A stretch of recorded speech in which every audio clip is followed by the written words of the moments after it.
In the kitchen now with Chef Jared Porter. He's the owner of the brand new restaurant, The Clever Koi, and he's here to show us some traditional Asian dishes with a twist. And I just love the concept behind The Clever Koi. Thanks. And for those who missed the first segment, tell us how you guys are so different than maybe your traditional Asian restaurant Well, cuisine. first of all, it's owned and operated by 4 guys that aren't Asian. That's the first thing. And the second thing is that it's all about flavors and techniques and ideas and concepts from the entire Asian community that we're trying to express, from Vietnam, Thailand, Indochina, Japan. And so we're taking this huge cross section of the Asian community and putting it all in one place, not calling it fusion because we're not forcing things to happen that aren't organic.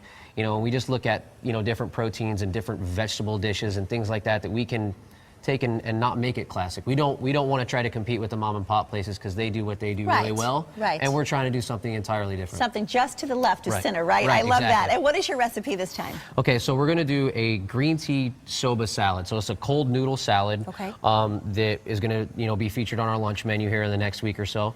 And it's really pretty simple. You can buy soba noodles in any Asian market around town, or even I'm almost positive you can get them at Whole Foods. Do they Trader come Joe's. green?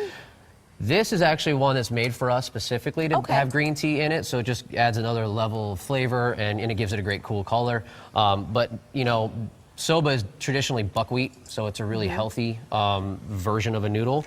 And you can, if you find green ones, great. If not, you can always come to the restaurant and have this one. That's just what I would prefer. Okay.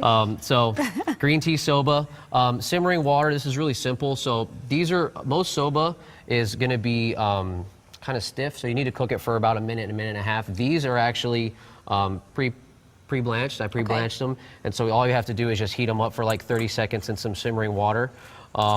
Does the water need to have salt or anything in it? No, it doesn't actually, because we're going to add a bunch of other elements. There's a vinaigrette that's made with a little bit of malt vinegar and red chili paste, and all these other things that are going to have a salt content to them.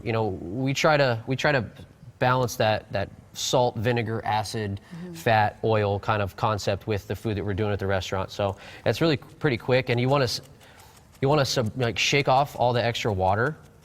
Even after you dunk it into ice, so you're just trying to chill it down. I was going to ask you, so we need to have some cold ice water ready. Ice water, yeah. And what is that doing to the noodle? 2 things. One, it stops the cooking process of the noodle, so the noodle retains texture and doesn't get soft and kind of mushy. And also, you can see how the water kind of got a little brackish a little bit, and that's basically rinsing off any extra starch so the noodles don't stick. Okay, so we're going to grab our bowl again, because what we need to do next is we need to actually oil the noodles to make sure they really don't stick. So we add a little bit of sesame oil. I'll move this out of the way. For you. Okay, thanks. Appreciate it. You're welcome. So we add just a little bit of sesame oil.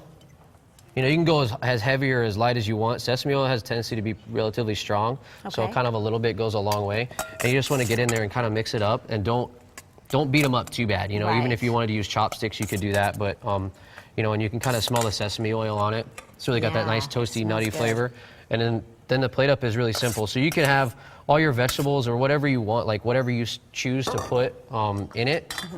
What we do is we do a little bit of pickled peppers. Okay, those are called peppadews. We do some julienne carrot. Peppadews. Right, peppadews. I like that. Yeah. Do some bean sprouts, and you could add kale, you could add whatever you want to it, like whatever veggies you want to leave some out, you can do that too. A little bit of julienne snow peas, and then these are just some roasted wild mushrooms that we just cook down a little bit of olive oil and some scallions.